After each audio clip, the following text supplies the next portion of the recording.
Continuamos actualizándoles toda la información internacional aquí en El Mundo Ahora. Vamos ya con ella. El mundo reacciona a la nueva imposición arancelaria de Estados Unidos a la mayoría de sus socios comerciales. Desde medianoche los productos procedentes de más de 60 países se enfrentan a nuevas tasas arancelarias. Gobiernos como el de Suiza o el de Sudáfrica buscarán un mejor acuerdo. El primer ministro israelí Benjamin Netanyahu declaró que Israel pretende tomar el control militar de toda Gaza y jamás respondió que esto supone un golpe a las negociaciones por un cese al fuego. Al tiempo, la OMS advirtió que 12.000 menores de 5 años sufren desnutrición aguda en el enclave.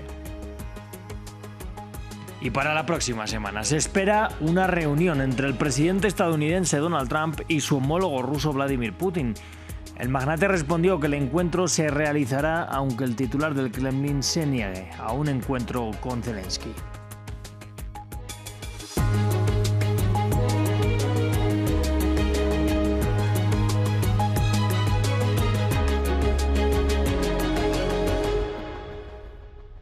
Pues este jueves ha comenzado oficialmente la imposición de aranceles de Estados Unidos a sus socios comerciales. Desde medianoche los productos procedentes de más de 60 países y de la Unión Europea se enfrentan a tasas arancelarias del 15% o superiores. El secretario general de la ONU, Antonio Guterres, ha dicho que la entrada en vigor de los aranceles es una noticia desalentadora. Entre otras reacciones, la presidenta de Suiza dijo que buscarán un mejor acuerdo, pues por ahora tendrá uno de los mayores aranceles por parte de Washington. La situación actual es que queremos continuar estas negociaciones. También queremos una relación regulada con Estados Unidos. Es un socio comercial importante, pero también dijimos hoy que esto no debe ser a cualquier precio. Ya hemos pasado por otras situaciones más difíciles y ahora solo nos queda trabajar. Y en algunos casos hemos salido reforzados de ellas. A veces se necesita un poco de presión externa para que las cosas avancen internamente. Respecto a las imposiciones de aranceles, se pronunció también la ministra de la Presidencia de Sudáfrica. El país se verá ahora con unos aranceles del 30%. Antes de la entrada en vigor, dijo la ministra, el presidente Cyril Ramaphosa habló por teléfono con Donald Trump para impulsar nuevas negociaciones. El gabinete afirmó el compromiso del gobierno de encontrar soluciones constructivas y sostenibles a través de compromisos continuos con los Estados Unidos de América, incluso a nivel presidencial. Como se comunicó esta mañana a través de la presidencia, el presidente Ramaphosa se comunicó telefónicamente con el presidente Donald Trump ayer por la mañana, como parte del impulso a los esfuerzos de negociación de Sudáfrica sobre el acuerdo comercial. Vamos a hablar de la Franja de Gaza. En una entrevista con Fox News, Netanyahu aseguró que quiere controlar toda la franja, pero no gobernarla. Para ello entregaría el territorio a fuerzas civiles árabes que lo gobernarían. Jamás ha respondido este jueves que esta idea supone un golpe a las negociaciones por un cese al fuego y además ha alertado que cualquier fuerza dispuesta a gobernar Gaza en los términos de Netanyahu será considerada como una fuerza ocupante. Vamos a escuchar también a gazatíes reaccionando a esta noticia. La decisión de Netanyahu de ocupar Gaza es como si ya no quedara nada que ocupar. Ya estamos muriendo. Entre 100 y 150 personas mueren de hambre a diario, además de todo lo demás que estamos padeciendo. Prácticamente toda Gaza ha quedado reducida a la parte occidental de la ciudad de Gaza y eso es todo lo que queda, solo eso, el oeste de la ciudad de Gaza. En este punto, para la gente ya no hay diferencia, ya sea que la ocupe o no. Seguimos en la región. En el Líbano, el ministro de Información confirmó que el gobierno aprobó la propuesta de Estados Unidos para desarmar a Hezbollah a fin de año durante una reunión este jueves. En el acuerdo entraría también el cese de operaciones de Israel en territorio libanés. Nos trae todos los detalles nuestra corresponsal en Beirut, Etel Bonet. El gobierno libanés ha aprobado una hoja de ruta impulsada por Estados Unidos que contempla el monopolio de las armas en manos del Estado.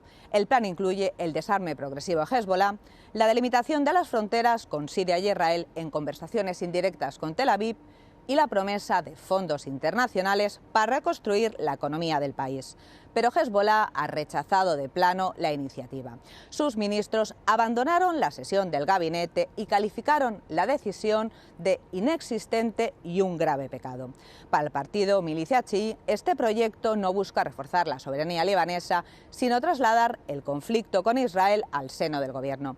Hezbollah recuerda que ya se replegó del sur del Litani conforme al alto el fuego, pero denuncia que el ejército libanés no puede desplegarse plenamente en la zona debido a los bombardeos israelíes y a la ocupación de varios puntos estratégicos por parte de Israel. A la tensión política se suma la militar. La víspera del Consejo de Ministros, Israel lanzó más de una veintena de ataques aéreos en el sur del Líbano. Uno de ellos mató a un niño de 11 años. Esta misma tarde, nuevos bombardeos en el este del país dejaron un civil muerto y poco después un ataque con drones cerca de la frontera con Siria mató a 5 personas. Israel asegura que eran miembros de la yihad islámica. En este contexto de presión externa y fractura interna, el Líbano vuelve a caminar sobre la cuerda floja. La pregunta ya no es si habrá una salida política, sino si se llegará a tiempo para evitar otro colapso. Y el presidente estadounidense Donald Trump y su homólogo ruso Vladimir Putin están cerca de volver a estrecharse las manos. Putin ya evalúa los detalles del encuentro que podría darse la próxima semana en Emiratos Árabes Unidos. De concretarse, sería la 6ª reunión de la historia entre ambos líderes que se han caracterizado por tener una relación ambigua. El magnate respondió que el encuentro se va a realizar aunque el titular del Kremlin se niegue a un encuentro con Zelensky. Samuel Salgado nos hace un repaso de los encuentros entre ambos mandatarios. Vladimir, esta fue la última vez que Donald Trump y Vladimir Putin estrecharon sus manos. Ocurrió en 2019 durante la cumbre del G20 en Osaka, Japón. 2 años después, el 16 de junio de 2021, un encuentro entre Putin y el entonces presidente estadounidense Joe Biden se inmortalizaría como la previa de un descarrilamiento de las relaciones Washington-Moscú. La invasión a gran escala de Rusia a Ucrania en febrero de 2022 congeló las relaciones bilaterales entre la Casa Blanca y el Kremlin, pero no entre Donald Trump, irritado por haber perdido la reelección ante Biden en 2020, y Vladimir Putin, a quien Biden insultó y calificó de loco y asesino. El carácter y las animadversiones en común de Putin y Trump pareciera unirlos. El líder estadounidense conoció al ruso en 2017 en una cumbre del G20 en Alemania, durante su primer mandato como presidente.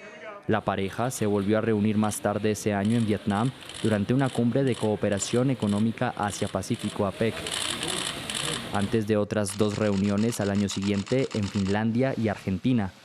Un total de 5 encuentros que, junto a denuncias de una supuesta injerencia rusa en las elecciones estadounidenses de 2016 a favor de Trump, provocaron críticas en Washington de que el republicano era blando con Putin.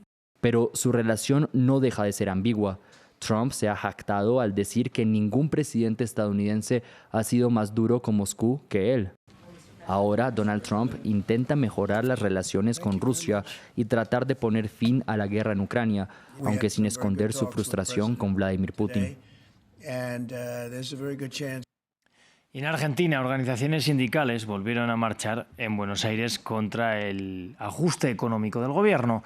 Lo hicieron además saliendo desde un lugar icónico, el santuario de San Cayetano, patrón del pan y del trabajo en su día de celebración.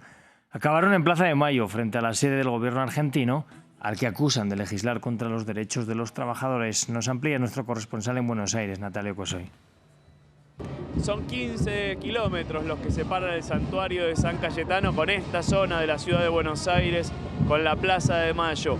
15 kilómetros al oeste que completaron caminando quienes están participando en esta jornada, el día de San Cayetano, que es el patrono del pan, la paz y el trabajo. Por un lado es un acto religioso de pedido y agradecimiento a este santo que es tan fuerte en Argentina, pero también es un acto de carácter político. Muchos sindicatos y organizaciones sociales han movilizado en esta fecha. Es también un contexto de protesta frente al plan de recorte y ajuste del gobierno de Javier Milei.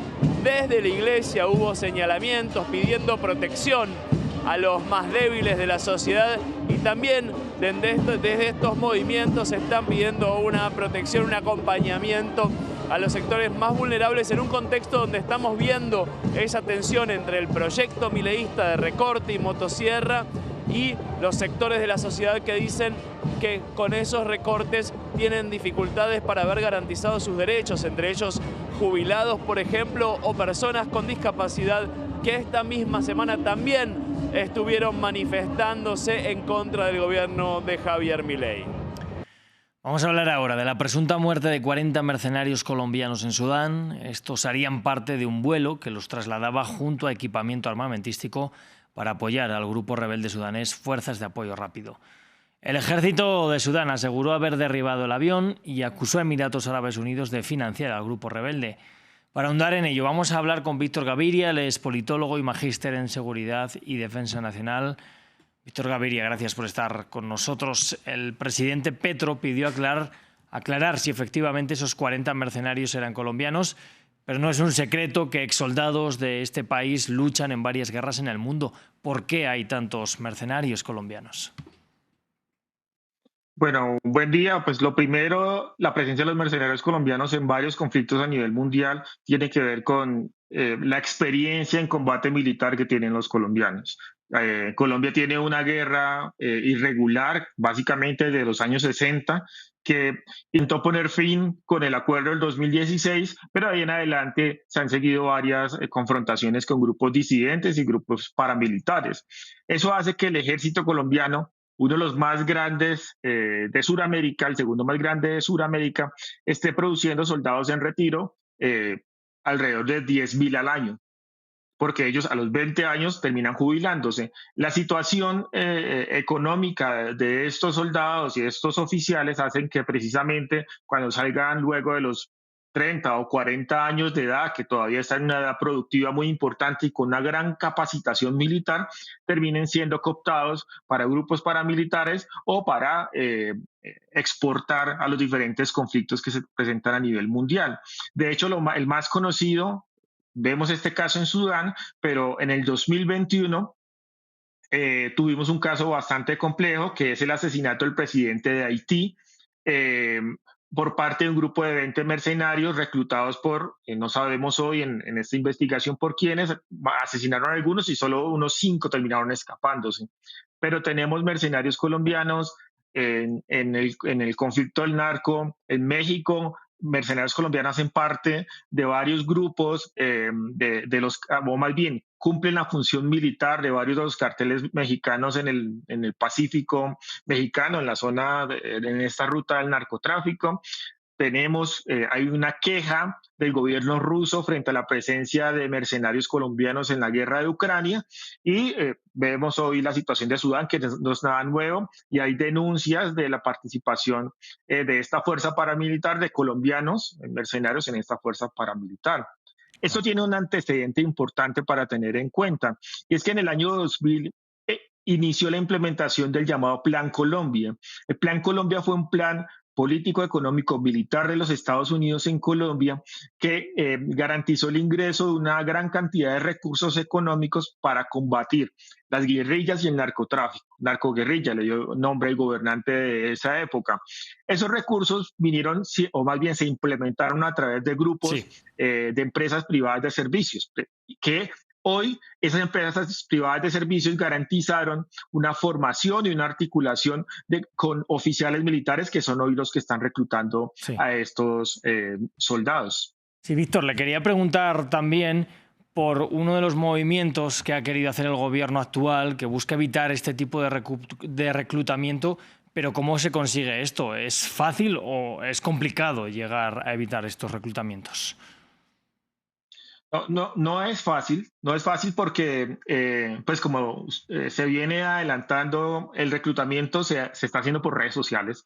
O sea, hay videos de TikTok reclutando militares y paramilitares, hay notas en Facebook y por grupos de WhatsApp de antiguos o de veteranos de las fuerzas militares se está haciendo ese reclutamiento por todas partes, y son miles. Estamos hablando que hay de 2.000 a 3.000 en México, que no sé cuántos miles han muerto en Ucrania y hacen parte de estas fuerzas en Ucrania, bueno, y esto que conocemos de Sudán, que ya lleva un tiempo. Claro. Son miles de personas.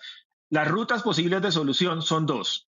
Una ley de veteranos que fortalezca la situación de bienestar de las personas que retiran de las fuerzas militares y la apuesta a la cual está haciendo el gobierno colombiano hoy, que es la ratificación del convenio contra el reclutamiento. Sí. Básicamente, eso es lo que está hoy en el Congreso de la República. Sí, Víctor, pues lamentablemente nos quedamos sin tiempo, pero le agradezco que nos haya ayudado a entender un poquito más cómo funciona. Bueno, muchísimas gracias. Un placer. Nosotros vamos a cerrar así nuestro informativo y hoy, ya saben, les invito a que sigan aquí en France 24, que enseguida volvemos con más. Gracias por elegirnos.